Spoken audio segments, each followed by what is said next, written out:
Fox News alert now, 9:32 here in New York. The latest from Europe as we know it. Police have not found the killer of 12 people in a Christmas market massacre. The manhunt has now gone nationwide in Germany.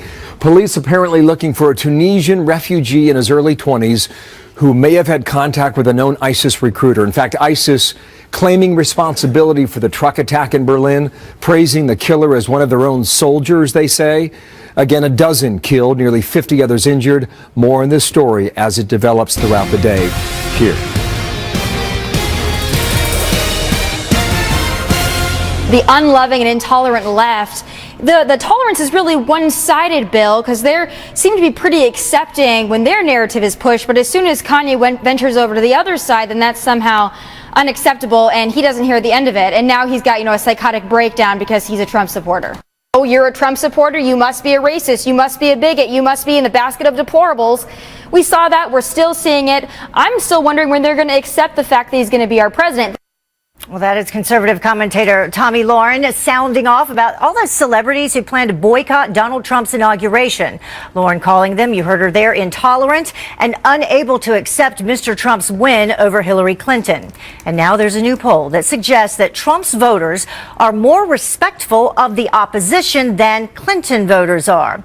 Well, Pablo Manriquez is a former official with the Democratic National Committee, and Brad Blakeman is former deputy assistant to President George W. Bush. Thank you both for joining us. Good morning. Morning. Right, we're going to get to the those polls in just a moment, but let's begin right there with what Lahren was talking about. The celebrities that are refusing to perform at the inauguration, shouldn't that be something that they're honored to do, Brad? Well, it should be, but look, it's better off without them. Celebrities give themselves a lot more credit than is due in the election. People appreciate their music, perhaps their acting, but that doesn't transfer to political behavior. We don't follow celebrities into the voting booth, and that's a good thing in America. And I think that they need to get over it and understand that Donald Trump is going to be the president of all America, and if you just give him the chance. And they should be welcoming a new president and not have the attitude that he is not our president. Yeah. I remember standing out on the Mall in January 2009 with my Republican friends. We weren't there to protest Barack Obama. We were there to celebrate him. Absolutely. And Pablo, so when does it end? When are these Democrats, when are these celebrities going to accept that Mr. Trump is the president-elect and give him a chance? Well, I think the important thing that this underscores is that the tremendous challenge that Donald Trump has in bringing the nation together. What we've seen since the campaign is a series of whistle-stop speeches that have really just re-upped the negative rhetoric and some of the posturing that's gone on as candidate Trump. But what we haven't really seen is a concerted effort to reach across the aisle. In the case of Bocelli, I think it's important to remember that he is a person with a disability. He's blind, and that people with disabilities have every right to feel disenfranchised by the vitriolic rhetoric from the campaign. Well, but President Trump, wait, let me stop you there. President Trump's team is actually saying that that it was Mr. Trump, that Bocelli, he extended his invitation to perform, and then it was Mr. Trump that said, thank you, but we don't need you.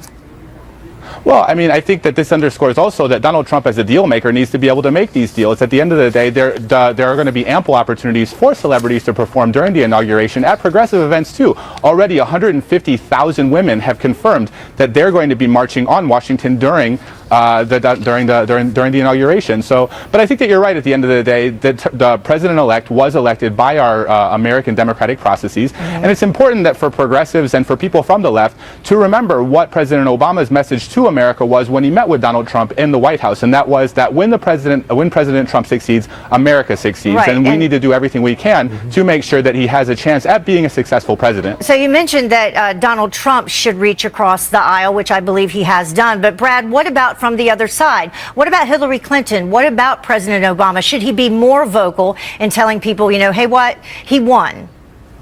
Well, what they're doing is they're trying to delegitimize his win in these protests that had absolutely no chance at these phony recounts. Their rhetoric does not match their actions.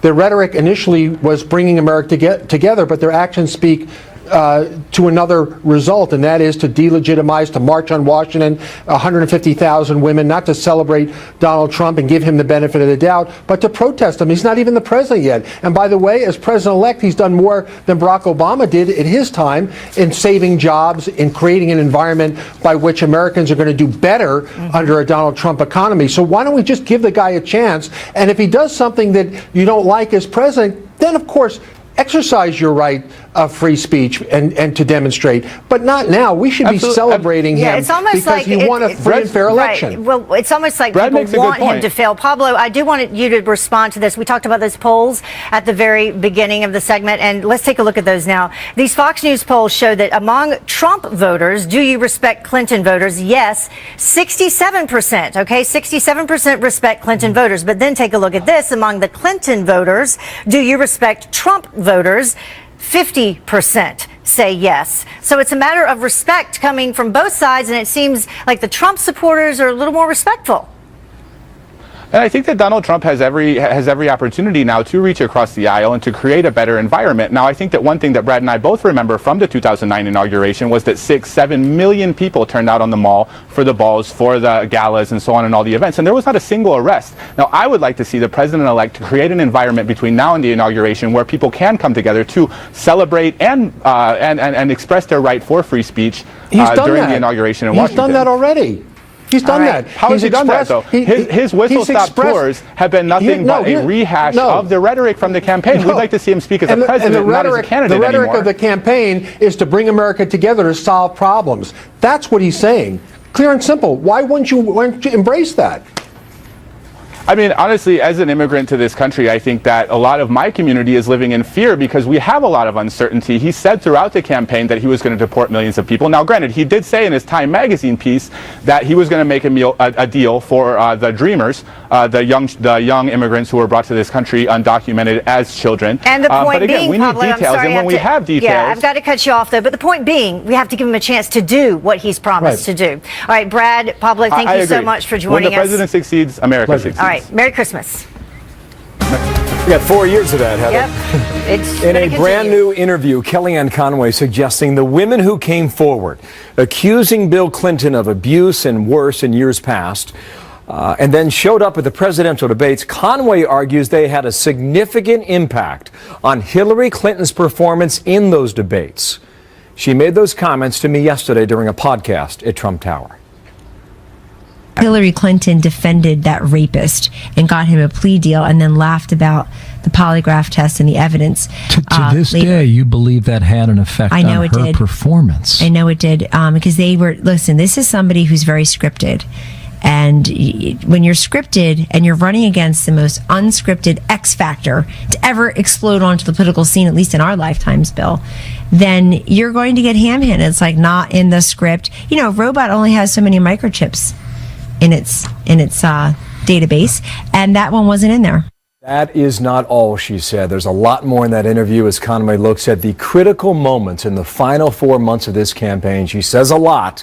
So if you'd like to hear it, go to radio.foxnews.com and hear the entire interview in this segment of Hammer Time. We start in Cleveland in mid-July, and we take all the critical moments, the debates, the convention, Mike Pence, Access Hollywood, and we go through all of it up until Election Day. I think it's a fascinating way to listen to how she framed the election in her own words now, looking back. It has been a long time with a lot of things that have happened. We'll push it out on my Facebook page and Twitter and all that good stuff, so we'll give you a chance to find it if you'd like. Yeah, I'll find it. All right. Thanks, Bill. Well, President Obama is getting asked a serious question about a key tool of his administration. Should President-elect Trump, once he's inaugurated, use his executive powers in the same way that you have?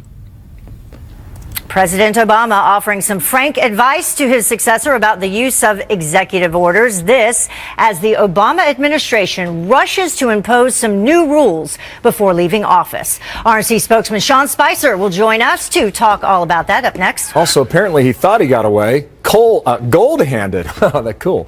Police say they now know who walked off with a tub full of those gold flakes in Midtown Manhattan. On camera, no less. Heavy. Well, do you remember this video of a guy walking away with a pot of gold? He picked up the bucket of gold flakes from an armored car. This was in New York City, and then he just marched right off with it. Police, though, say they now have a name to put to the face. They say that he is Julio Novello, and they think that he's in Los Angeles, that area. The theft happened back in September. The release of the video, of course, leading to lots of tips, and you can see him struggling with that bucket. It weighed 86 pounds, Bill. Bet it did, huh? Yeah. But he made it away. I thought it was an inside job at the time. You know, I mean, that was just a little Henry theory on the inside, but apparently it wasn't, I guess. I mean, because they got their guy, but they've got a name anyway. In California now. Hope he didn't carry it the whole way. So, I mean, how far did he think he was going to get? I mean, 47th Street's loaded with cameras. He got across the country. You were correct. 15 minutes before the hour. President Obama now offering up some good advice to President-elect Donald Trump in an interview with NPR National Public Radio. Don't do what he did. Whoa. Take it easy, he said, on executive orders. Just listen to this first. My suggestion to the president-elect is, going through the legislative process is always better, in part because it's harder to undo. And if he wants to reverse some of those rules, that's part of the democratic process. That's why I tell people to vote, because it turns out elections mean something. Sean Spicer, Chief Strategist, Communications Director of the RNC, with me now from Trump Tower. Sean, how are you? Merry Christmas. Good morning, Bill. Thank you for your time here. Good morning to you.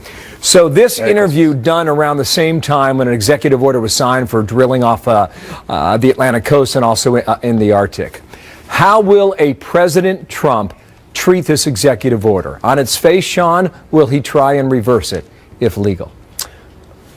Well, I think, as the president-elect has mentioned several times, day one is going to be a day of immediate change coming to Washington. He's got a stack of executive orders that will both repeal some of the actions that have been taken over the last 8 years, but then also institute some of the reforms and actions that are needed.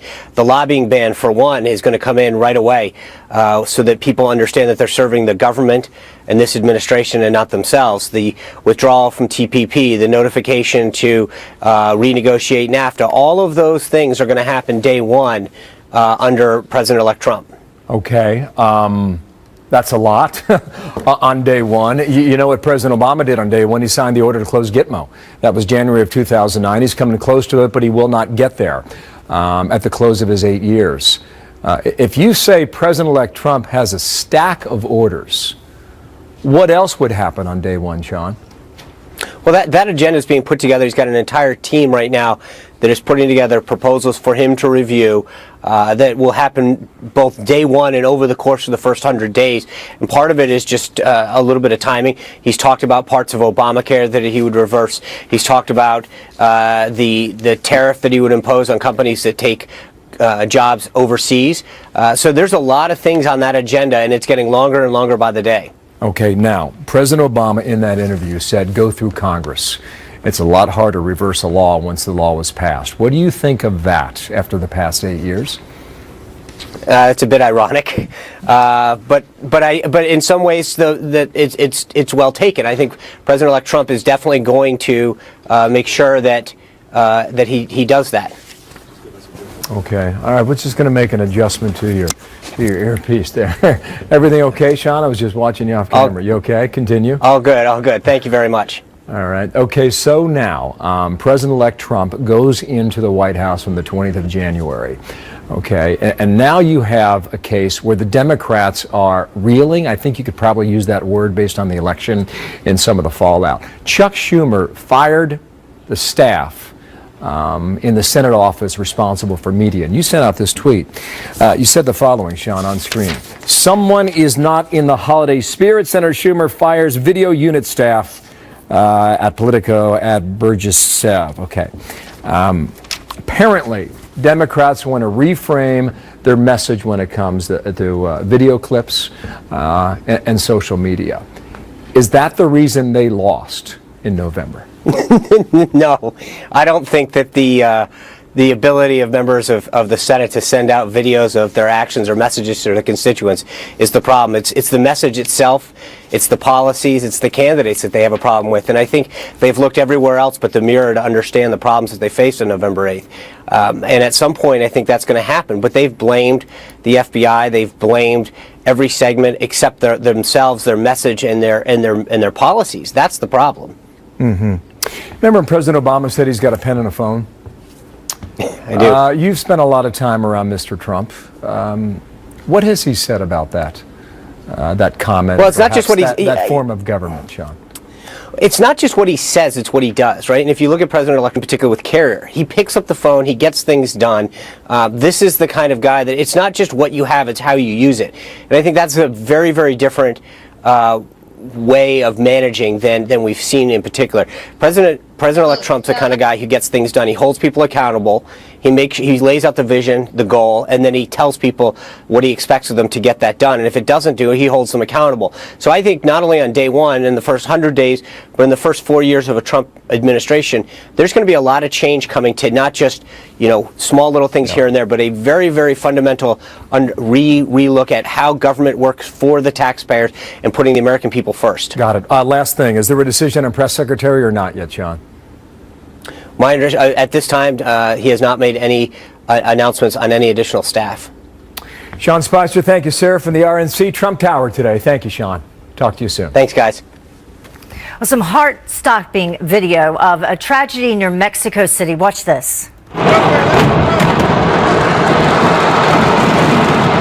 Dozens killed after an explosion just rips through a fireworks market. But now there are reports that this wasn't the first time that it happened. We'll have more on that up next.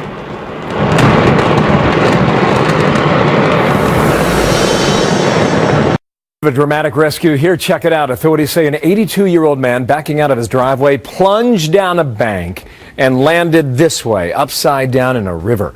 Police officer happened to be nearby. He leapt to the rescue and able to break a window even as the car filled with ice and freezing water there in Michigan. Tires flipped upside down. His exhaust looked like a pretzel sticking up. Terrifying. That'd be terrifying, especially in these temperatures, knowing that you could go hypothermia and actually die. Very true about that, especially with that Arctic system moving in. The driver was taken to the hospital and said to be now recovering, and we wish him the very best in Michigan. Thank our officers who are out there. Well, shocking video of the aftermath of that deadly blast we've been telling you about in Mexico. Take a look. At least 31 people killed after this explosion ripped through a fireworks market. It's about 45 miles outside of Mexico City. Rescuers faced with an agonizing task now, searching for more victims. Adam Housley is live for us in our West Coast newsroom with the very latest. Adam, do authorities have any idea what caused this? No, they don't at this hour, Heather. And also, as they do note, it takes very little to set off a fireworks factory like this or others like it. We'll get to that in a moment. But we have some dramatic video. You showed some of that from the ground. Take a look from the air, too. We have some drone video over this marketplace, about 20 miles or so to the north of Mexico City, San Pablito Marketplace. The death toll right now standing at 31 with dozens of others injured. That number is expected to rise, though. 11 people are still listed as missing, and there have been other remains found that have not yet been identified, which looks, again, like a war zone if you see this from above. And the outdoor market normally busy with shoppers this time of year. Mexico has a history with fireworks. They're very popular not only for the Mexican Independence Day, but also for Christmas time as well. Among the dead, a 3-month-old, a 12-year-old, 7 minors killed in all. The governor of Mexico State, which covers this area, including Mexico City, has vowed they will find who or what is responsible for this deadly explosion. Heather, you can tell this really has a lot of people very shaken, as you might imagine, in the area. And you look at these pictures, and it's just remarkable that people were actually able to walk out of that market and survive the explosions. But this isn't the first time that this has happened at this factory. So the question would be, why hasn't it been shut down? Yeah, that's another thing. Safety in Mexico City fireworks is not two things that go together. They've had, in fact, by our count, they've been 4 other locations in Mexico in the last 20 years where there have been explosions like this. Specifically at this market, this is the 3rd since 2005 alone. So obviously a lot of concerns now when you've had 3 incidents like this. 60 people were hospitalized initially, 45 are still hospitalized, many of them with severe burns, many of them children, Heather. Yeah, interesting. He said who or what. All right, thank you. Exactly. Got a Fox News alert right now. Shocking new hostage video from the Taliban. An American woman, her Canadian husband, held hostage for years, and their 2 children born in Taliban captivity. An update on their condition. Top of the hour.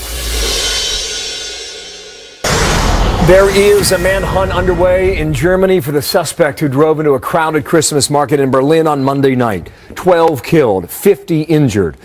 Local media reports they're looking for a 23-year-old Tunisian refugee who uses several names. That suspect was known to authorities. He was on a police watch list, said to be deported earlier this year. So we're watching all these developments now, and we'll bring you the latest as we get it out of Germany and elsewhere. Also now, Russia, Turkey, and Iran working toward a solution to bring the civil war raging in Syria to an end. But noticeably missing from the negotiating table is the United States of America. There is a significant vacuum of power in the Middle East now. Brand new hour of America's Newsroom. I'm Bill Hemmer. Thank you for being with us today. Martha's got some time off for the holiday. How you doing, Heather? I'm doing good. Nice to be back. Working all day, aren't you? Busy day, yeah. Good for you. I'm in for Martha. And officials from all 3 countries, as we mentioned, they're holding talks this week in Moscow. But the U.S. Secretary of State was not invited, and the United Nations not consulted. Rich Edson is live for us at the State Department. Rich, the State Department claims that this is not a snub. How so? Heather, the State Department is saying exactly that. Spokesman John Kirby denies the United States has been sidelined or excluded. However, the U.S. is acknowledging that Secretary of State John Kerry was not invited to these discussions. The public position from the State Department, if these 3 countries in Moscow can find a solution in Syria, that's fine with them. It wasn't about being kicked out of the party. If it can be successful, if they can do something that we haven't been able to do on a different multilateral effort in the past, well, that's so much the better. Kirby also says that Russia and Turkey are updating U.S. Secretary of State John Kerry on these discussions, Heather. And so critics say the U.S. is now sidelined in the conflict. Yeah, they argue that essentially it's Russia taking the lead. Russia's goal here is simply to maintain the power of Syrian President Bashar al-Assad in these discussions and in the war in Syria. And one former U.S. ambassador says the United States now finds itself in the unusual position of watching peace negotiations in the Middle East. That's not in our interest. It's not in the interest, I think, of the Syrian people to have the Russian government, which has just been bombing the people of East Aleppo, in the driver's seat in this conflict. This is also as the United States continues fighting ISIS. We do have some new data to present to you. ISIS inspired or conducted attacks in Europe, totaled 16 last year. We're now seeing about 11 attacks thus far this year, and that includes the truck attack in the Berlin Christmas market. Of course, investigators are still trying to determine what exactly or who exactly was responsible for it. ISIS has claimed responsibility. Those numbers also don't include U.S. data, and don't include Orlando and San Bernardino, which were the 2 deadliest U.S. terror attacks since 9/11 in the United States. Yeah, it is growing. All right. Rich Edson, live for us. Thank you, Rich. A lot to talk about now with Ralph Peters, retired U.S. Army Lieutenant Colonel and Fox News strategic analyst. And sir, good day to you and good morning. Let's start with Merkel in Germany. What's going on right there? You don't blame her, you blame ISIS. Some suggest that she is responsible based on policy. Start. Well, she's not responsible for the terror attacks in France or in Brussels or in England. I mean, the hard right, the extreme fanatical right that is backed by Vladimir Putin wants Merkel gone because Merkel is the last man in Europe.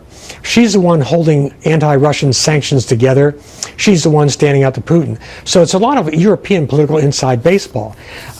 Angela Merkel clearly made a grave mistake in briefly opening Germany's borders to far more refugees and economic migrants than Germany can or could absorb. But she doesn't have blood on her hands for the Berlin attack.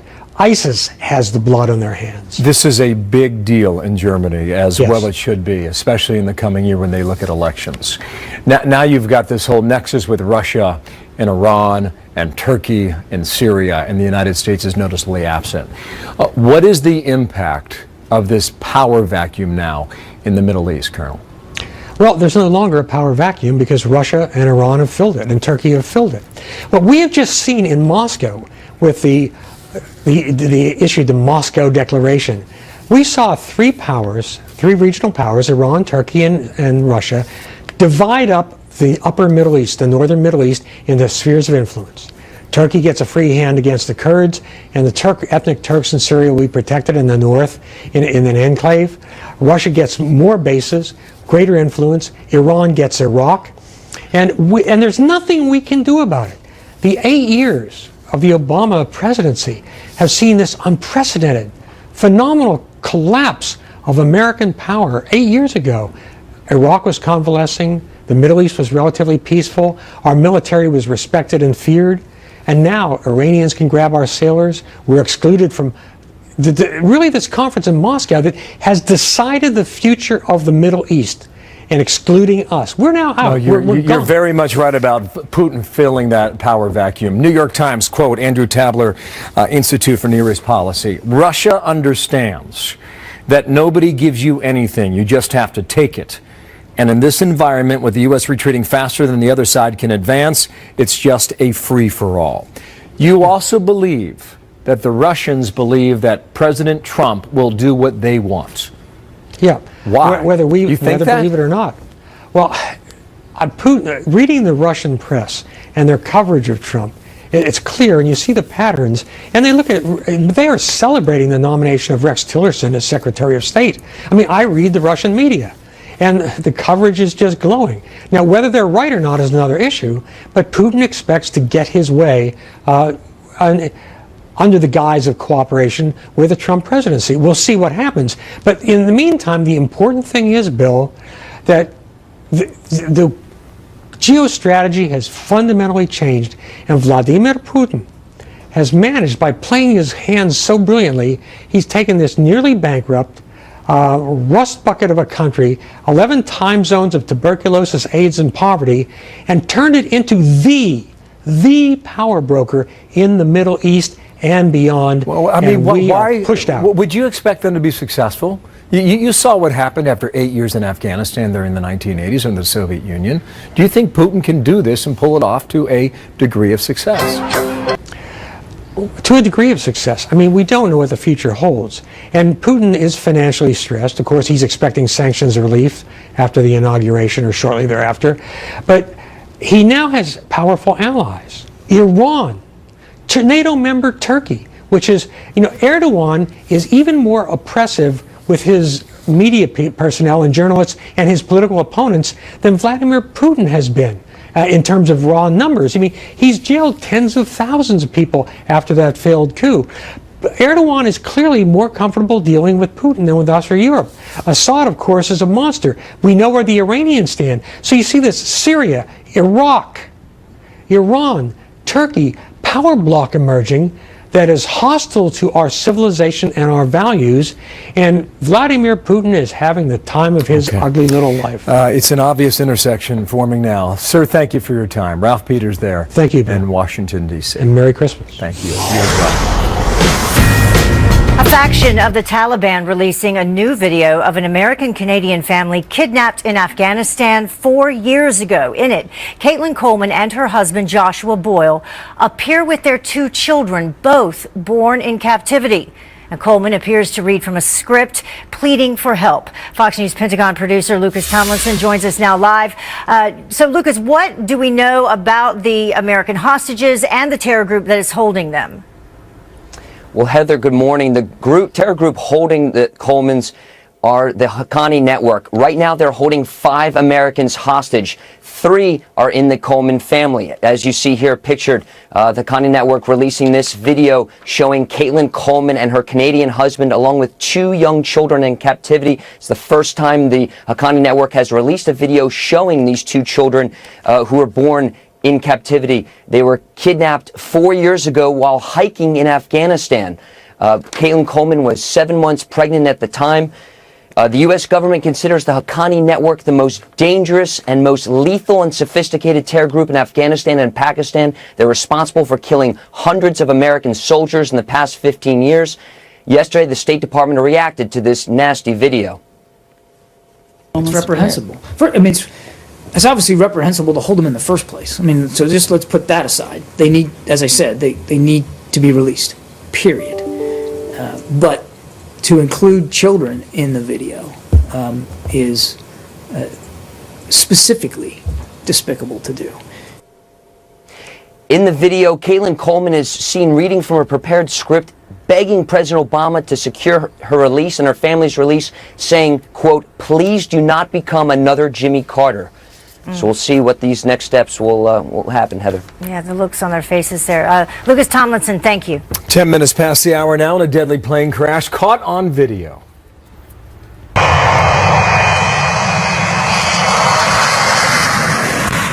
Man, that happened right after takeoff. What caused that incident? In a moment. Yeah, and the suspect in the deadly attack in Berlin is reportedly a refugee who entered Europe in last year's wave of migrants. So did Germany's open border policy lead to terror? Also, President-elect Trump saying that we need to be more unpredictable in our foreign policy. It has been done before, in fact, decades ago. It's called the madman theory. How does it work? We'll explain next. Am I getting something wrong?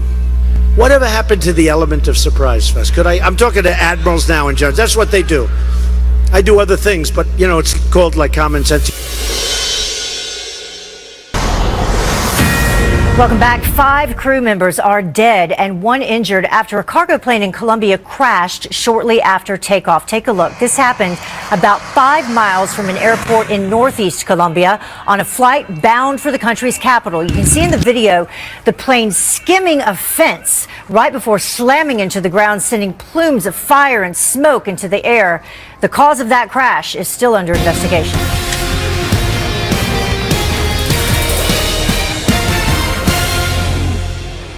The element of surprise. The great General Douglas MacArthur, right? Spinning in his grave. The great General George Patton. Can you imagine what they must be?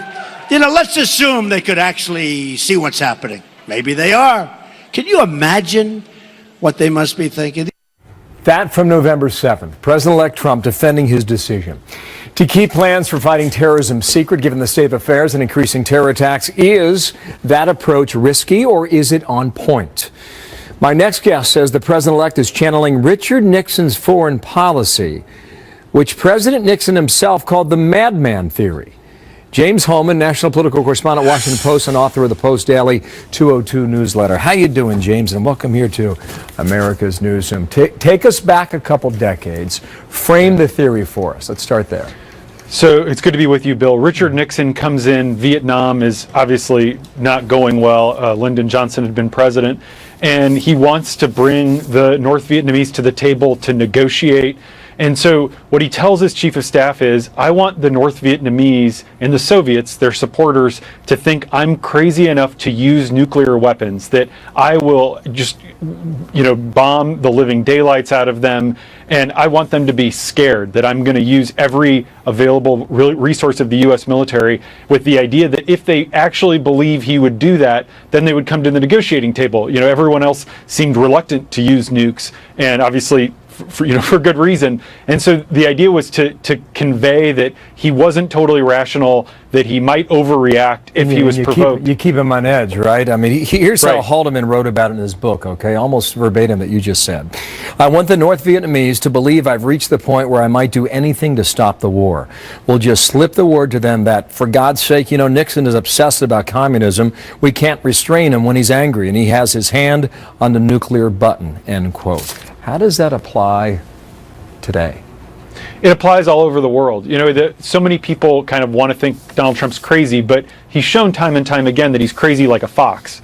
right? His opponents underestimate him at their own peril. And across the world, if the Iranians think that they can get away with breaking the nuclear agreement, they'll break the nuclear agreement. If people think the U.S. doesn't need to be involved in the Syrian peace talks, they won't involve the United States. And all around the world, we've seen it recently in China.